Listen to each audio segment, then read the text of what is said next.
Ce journal vous est offert par le FPI, Fonds des promotions de l'industrie, votre partenaire privilégié pour la réussite de vos projets.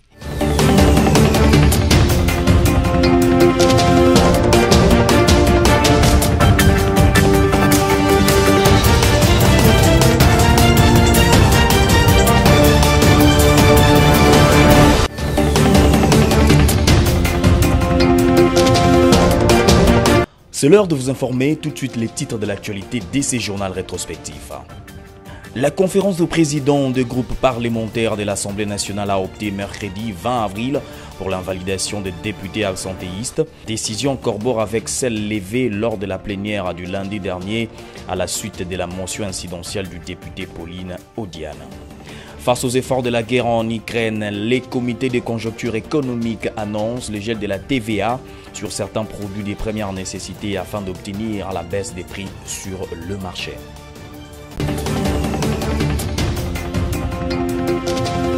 Nous avons tenu la réunion du comité de conjoncture hebdomadaire sous la direction du Premier ministre et la réunion s'est apaisantie essentiellement sur les solutions apportées vu le choc externe qu'on reçoit avec la guerre en Ukraine qui a occasionné au niveau international la hausse des prix des produits pétroliers et prix des produits céréaliers. Nous avons reçu l'information par la vice-ministre des Finances sur le gel de la TVA sur certains produits de première nécessité, notamment le ciment, les boîtes de conserve et beaucoup de produits de première nécessité pour la population de manière à contenir les mouvements des prix et à jouer vers la tendance à la baisse des prix. Nous avons eu le rapport également du ministre des Hydrocarbures concernant la situation des stocks au niveau du pays. Il nous fait remarquer que la situation est bonne, relativement bonne, mais qu'il faudrait qu'une décision soit prise rapidement pour s'adapter à la hausse des prix au niveau international dans la mesure où au mois de janvier on était plus ou moins à 80 $ le baril, maintenant on est autour de 110 $ le baril et les sociétés pétrolières auront difficile à suivre. Le Premier ministre lui a instruit de finaliser les discussions avec le secteur pétrolier et de voir la possibilité d'avoir des importations urgentes et constituer la réserve stratégique pour le pays, le travail qu'il est en train de finaliser. C'est essentiellement ce qui a été fait et il y a également l'analyse qui nous a été soumise concernant la stabilité au niveau du taux de change. Le taux de change est resté relativement stable autour de 2003 francs congolais pour $1 américain. Merci beaucoup.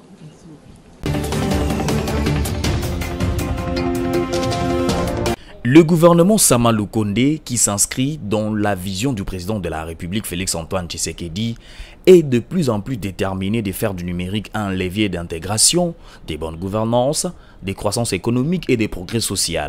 Pour matérialiser cette vision clairement définie dans les plans nationaux du numérique à l'horizon 2025 et pour doter les pays des outils nécessaires visant la traçabilité et la conformité aux normes internationales, des assises ont été tenues à Kinshasa en ces termes.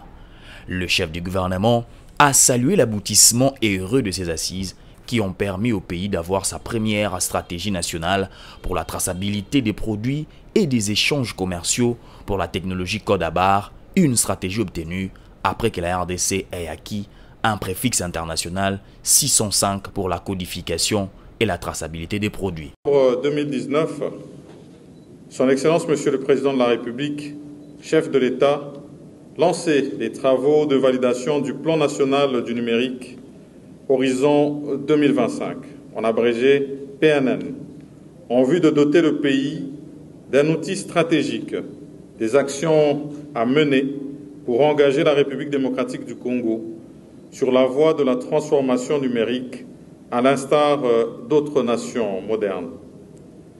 Cette vision inscrite dans le PNN a été matérialisée par l'adoption d'une feuille de route de 52 projets du programme de transformation numérique de la République démocratique du Congo, le PTN RDC. Dans le ministère du numérique, on a eu l'initiative. Rappelons par ailleurs que c'est lors de la 34e réunion du Conseil des ministres du 24 décembre 2021 que le ministre du Numérique avait porté à la connaissance du gouvernement de la République l'acquisition du préfixe international 605 dans l'usage de la technologie code à barre pour la codification et la traçabilité des produits. Il avait donc été recommandé un travail d'harmonisation des vues avec toutes les parties prenantes au niveau tant institutionnel que sectoriel au sein des services spécialisés pour doter la RDC d'une stratégie nationale de traçabilité efficace et efficiente des produits et échanges commerciaux.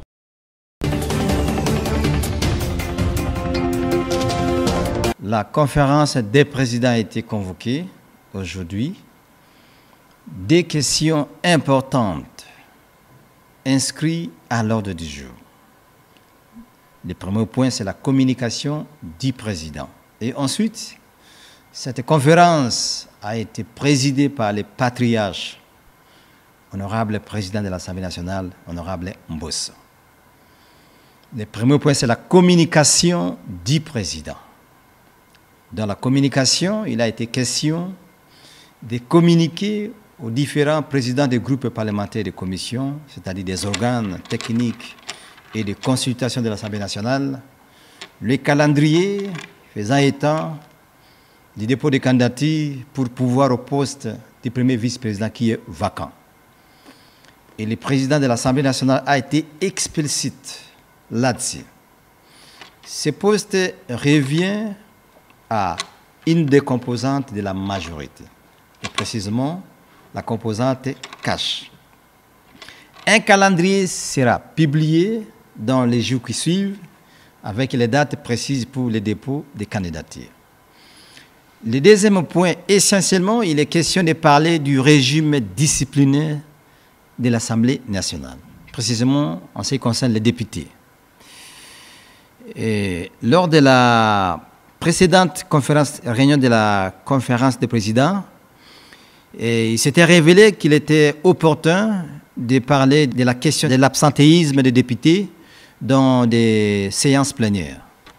Alors, les rapports ont été élaborés, nous avons compilé toutes les listes, un tableau a été établi, les absents sont connus, une commission spéciale sera constituée, dont les députés seront convoqués pour pouvoir venir justifier et présenter leurs éléments de défense, et après, une décision sera prise pour décourager ce genre de pratiques.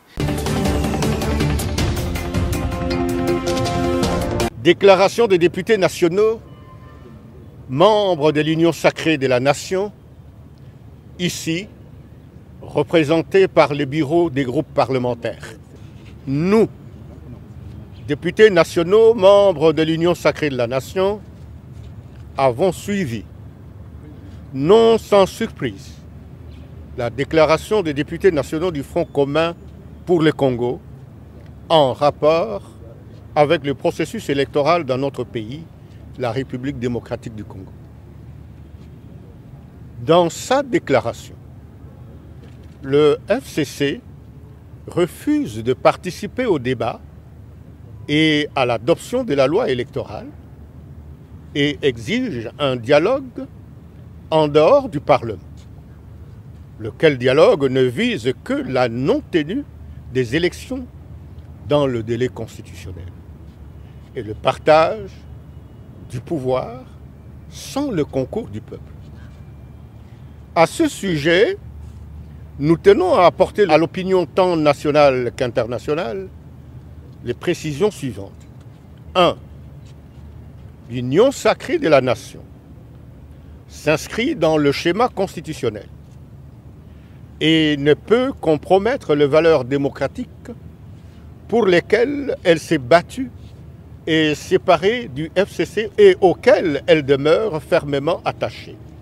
Elle réaffirme l'engagement ainsi que la détermination du président de la République, chef de l'État, son Excellence Félix Antoine Tshisekedi Tshilombo, maintes fois réitéré pour l'organisation de meilleures élections que le pays n'a jamais connues en 3 cycles, c'est-à-dire des élections crédibles, inclusive, transparente et apaisée, et ce, conformément à la Constitution, aux lois pertinentes et aux bonnes pratiques en la matière.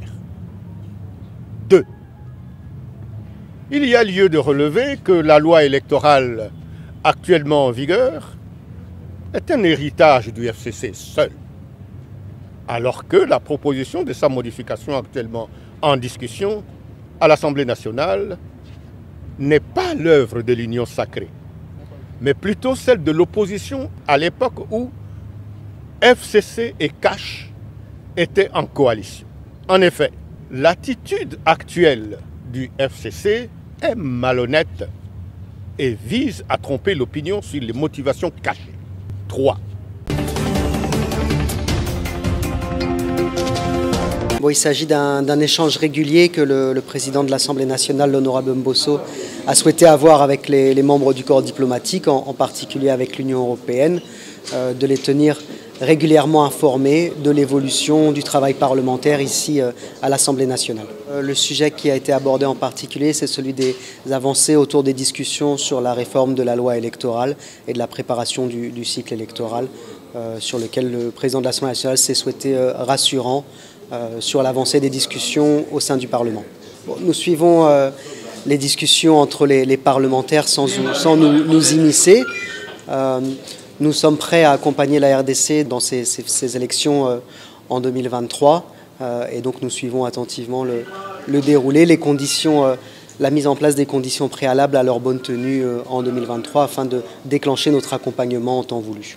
Il y aura un accompagnement de l'Union européenne sur ces élections comme cela a été lors des cycles précédents et il sera encore à définir et à déterminer dans les mois à venir. Le président de l'Assemblée nationale nous a reçus. Je représente l'Union africaine en RDC avec mon collaborateur et nous avons discuté bien sûr du processus électoral et le débat qui est en cours au sein de l'Assemblée sur le processus électoral.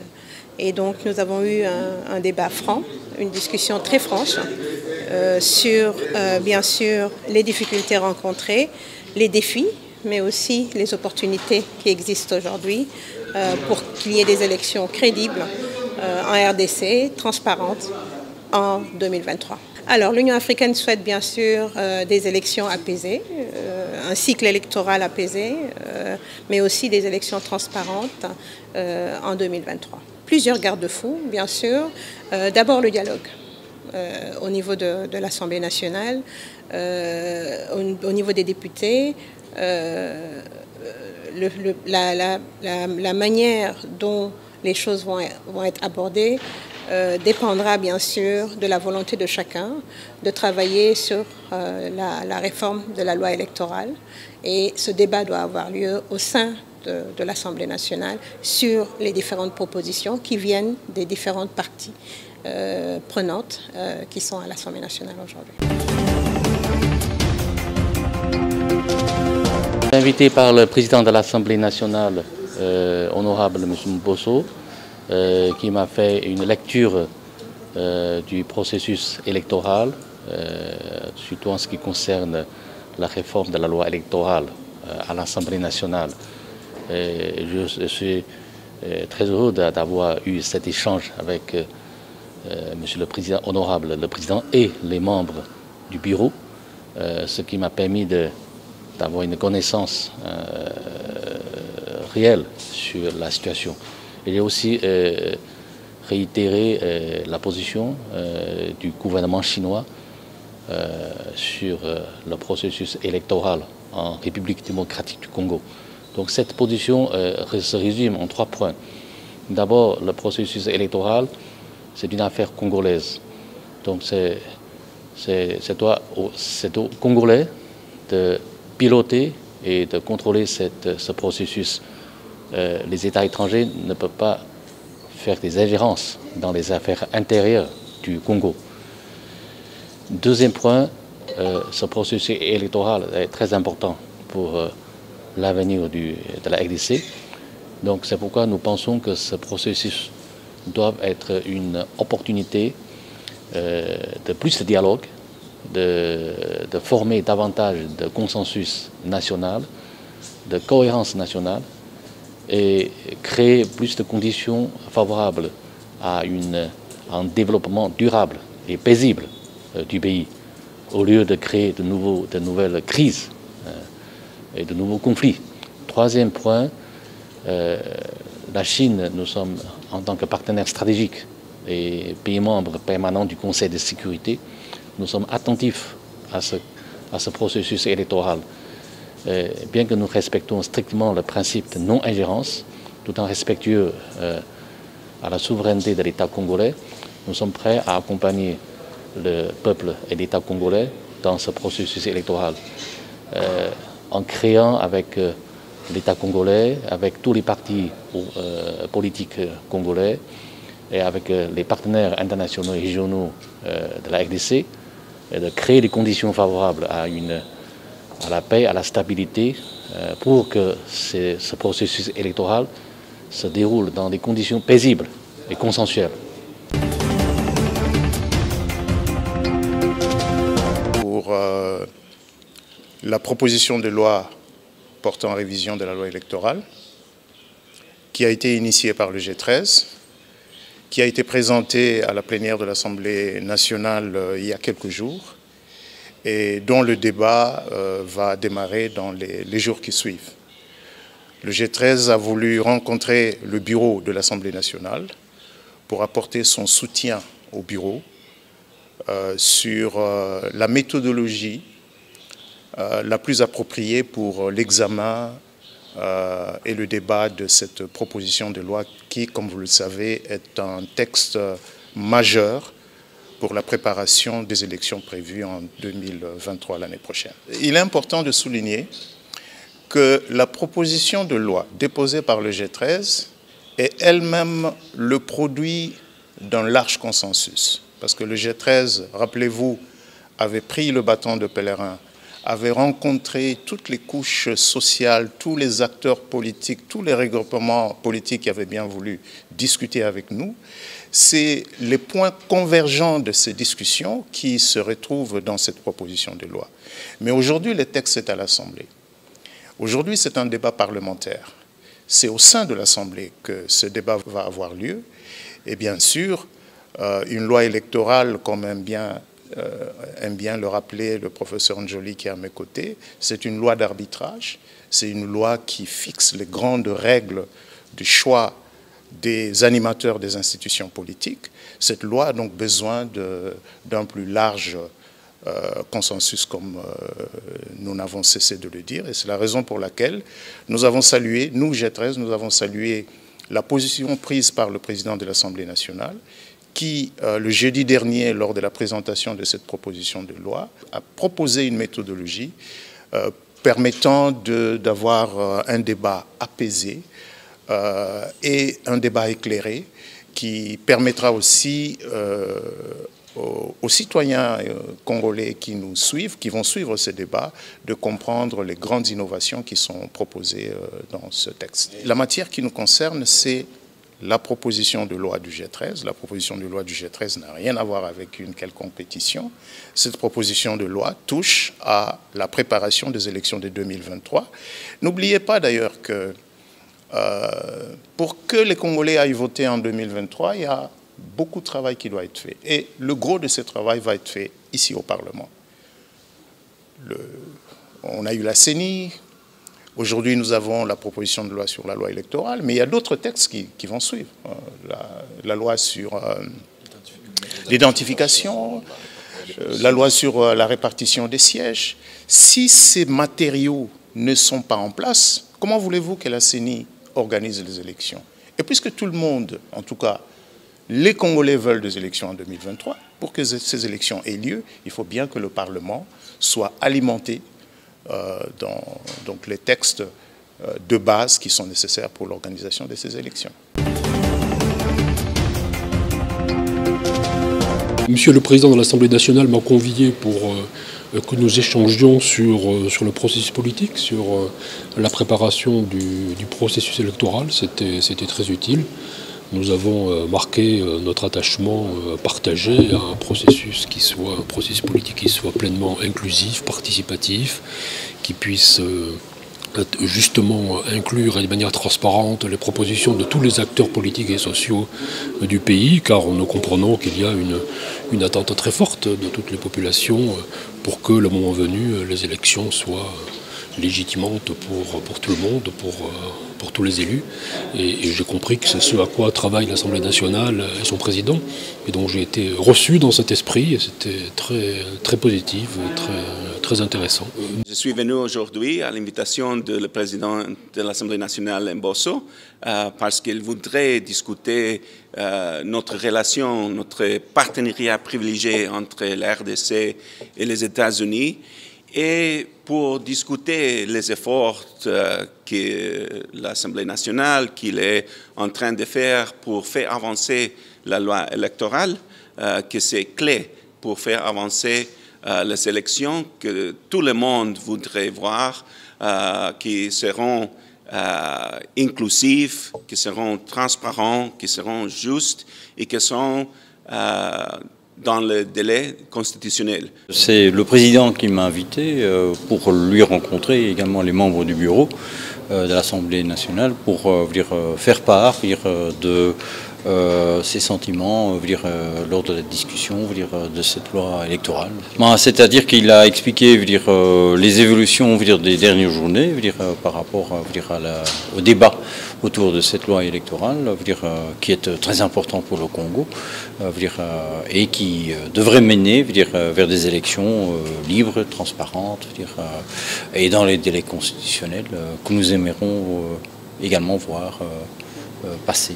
Nous sommes intéressés parce que nous voulons ces élections. Je crois que c'est non seulement la volonté de la Belgique, c'est surtout la volonté du peuple congolais.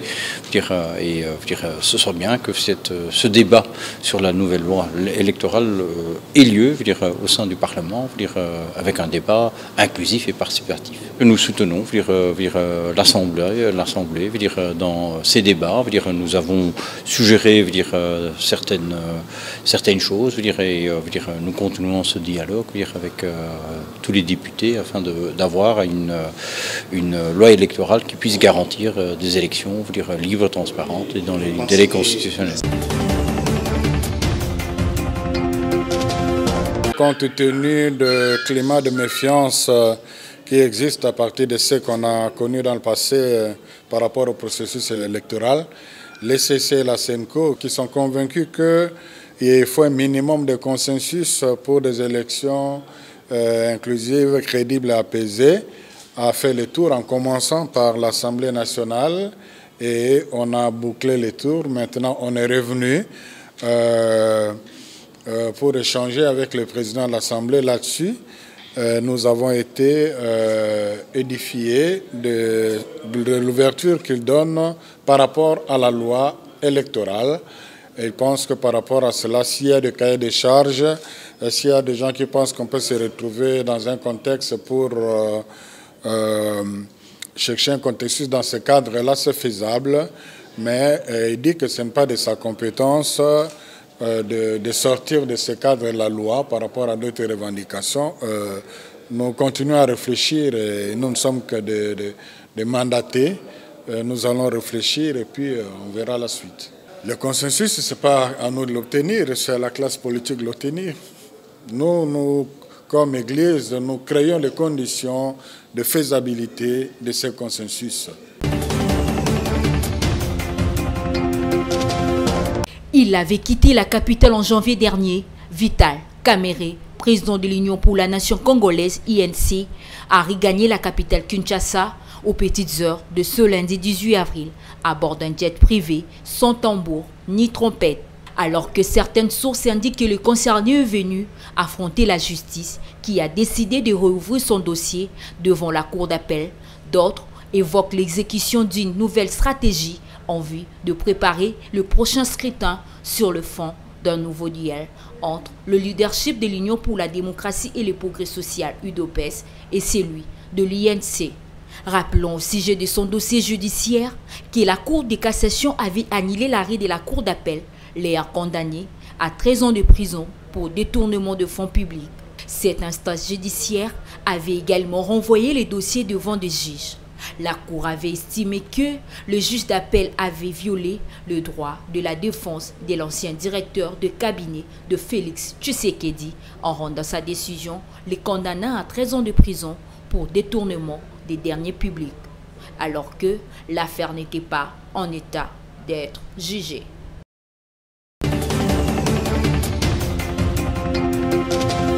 Désormais, la République démocratique du Congo dispose d'un nouveau pont flottant pouvant rouler et transporter des conteneurs en provenance du port de Douala, Togo et Lagos jusqu'à Bangui et emprunter ainsi la route Zongo, Libenge, Gemena, Akula jusqu'à Kinshasa. Construit à Kinshasa par Oriental Road and Construction, ORC en cycle, une société de droit congolais, le bac Zongo a été mis à flot au majestueux fleuve Congo dimanche 17 avril 2022.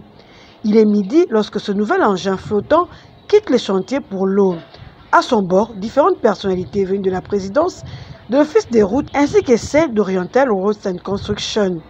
L'objectif de cette randonnée fluviale, l'essayage de navigation du bac Zongo sur ce fleuve. Construit avec la main-d'œuvre 100% congolaise, cet engin flottant pimpant neuf a une capacité de 50 tonnes. Il peut prendre une dizaine de véhicules légers, il peut prendre un camion avec remorque. Il n'y a pas de souci. Alors jusque-là, tous les essais que nous faisons sont bons. Et je crois que bientôt, le bac sera remis à l'Office des routes pour être acheminé à Zongo. Les chargés de mission du président de la République, qu'il a également constaté pendant la randonnée, s'est félicité de la qualité de l'ouvrage. Pour sa part, le DG de l'ERC a exprimé sa gratitude à l'endroit de l'Office de route pour sa collaboration et son accompagnement technique pendant la construction de cet engin dont il est l'utilisateur. On doit féliciter l'Office de route également qui a eu l'occasion de nous former. Aujourd'hui, nous démontrons que c'est une école, mais une école qui crée une autre entreprise. Nous sommes la petite sœur maintenant de l'Office de route, nous ORC. Nous, agents de chantier, nous nous considérons comme des léopards. Notre trophée, c'est ce bac ici, qui est fin prêt, que nous venons de livrer au président de la République. Et nous attendons du président de la République qui nous donne du travail. Le bac Zongo vient ainsi concrétiser la promesse du chef de l'État, Félix Antoine Tshisekedi Tshilombo, faite à la population de Zongo pendant sa visite dans ce coin du pays en décembre 2019. Il permettra non seulement la migration des populations congolaises et centrafricaines sur la rivière Ubangi, mais aussi le commerce transfrontalier et divers échanges pour le développement de cette partie du sud Ubangi.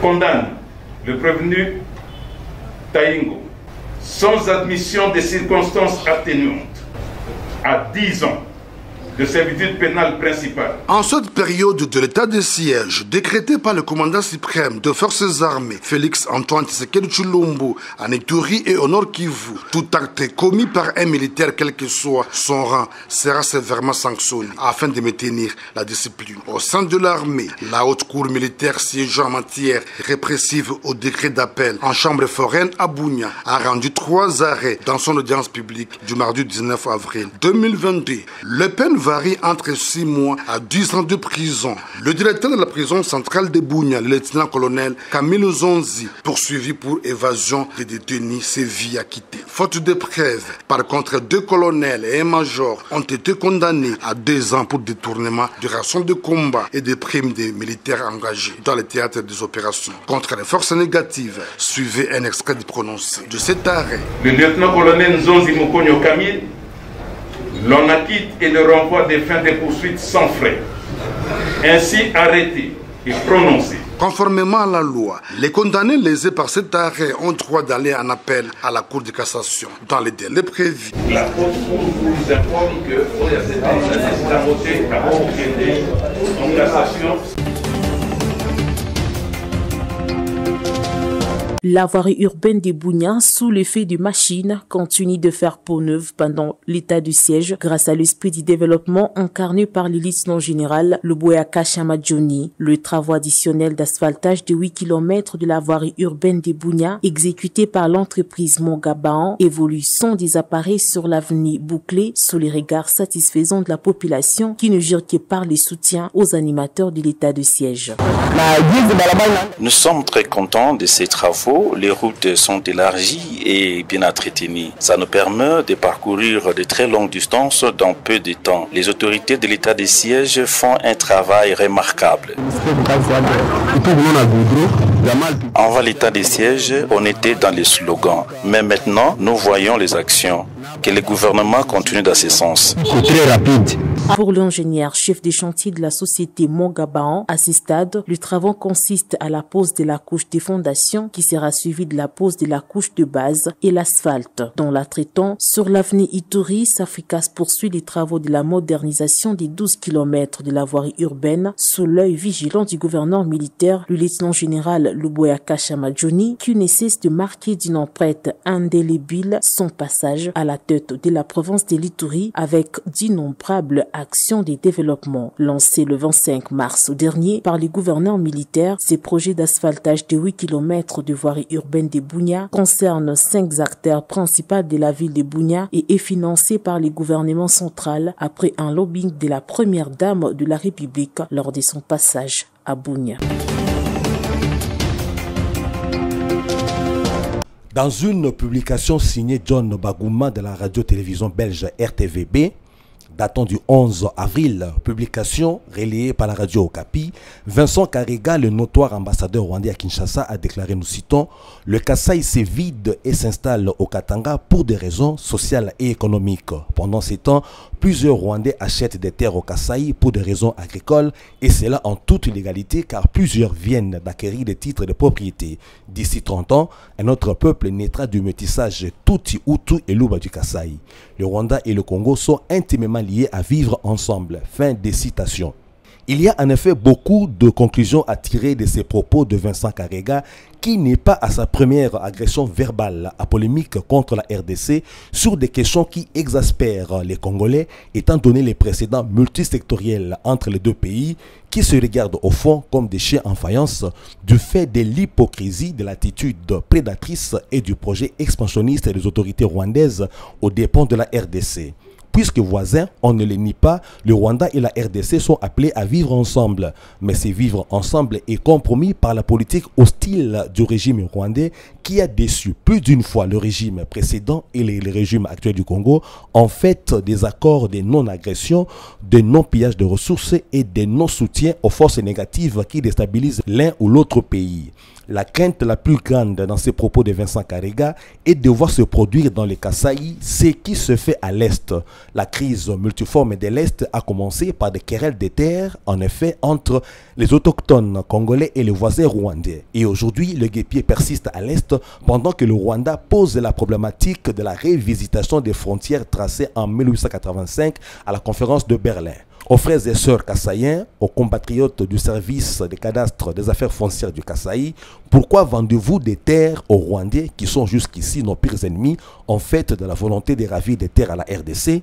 Maintenant que beaucoup de Rwandais ont acquis des titres de propriété au Kasaï, on doit s'attendre à ce que dans 30 ans, avec le nouveau peuple qui naîtra du métissage Tutsi, Hutu et Luba du Kasaï, on doit s'attendre à ce que ce nouveau peuple crée des problèmes au cœur même de la RDC en proclamant son attachement au Rwanda.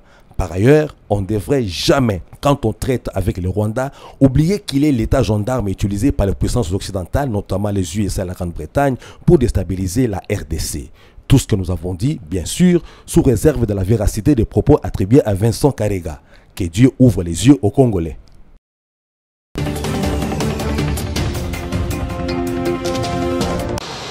C'est aux environs de 12 heures de Bunia que l'avion transportant le chef d'état-major général de l'armée ougandaise a atterri à l'aéroport national Murongo. Accueilli par le gouverneur militaire de l'Ituri, le général Wilson Mbandi est arrivé à Bunia pour rencontrer son collègue de la RDC, le général d'armée Célestin Balamoussense, dans le cadre de la poursuite des opérations conjointes entre les ADF en Ituri et au Nord Kivu.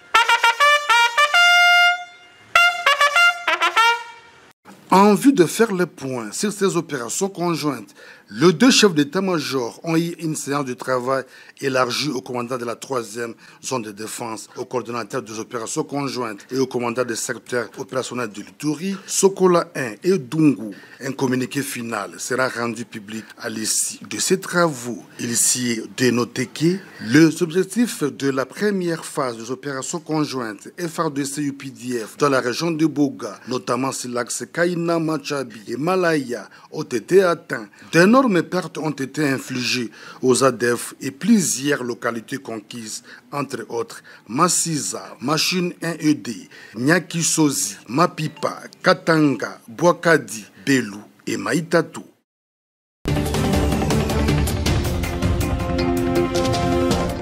Prenons le rappel des titres. La conférence de présidents de groupes parlementaires de l'Assemblée nationale a opté mercredi 20 avril pour l'invalidation des députés absentéistes. Décision corrobore avec celle levée lors de la plénière du lundi dernier à la suite de la motion incidentielle du député Pauline Odiane. Face aux efforts de la guerre en Ukraine, les comités de conjoncture économique annoncent le gel de la TVA sur certains produits de première nécessité afin d'obtenir la baisse des prix sur le marché. Ce journal rétrospectif est terminé. Merci de l'avoir suivi. L'actualité reste en continu sur votre chaîne. Vivez heureux.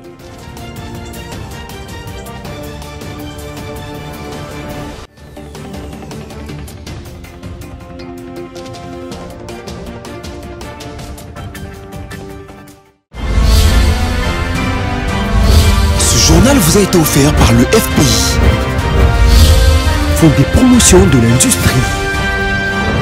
Votre partenaire privilégié pour la réussite de vos projets.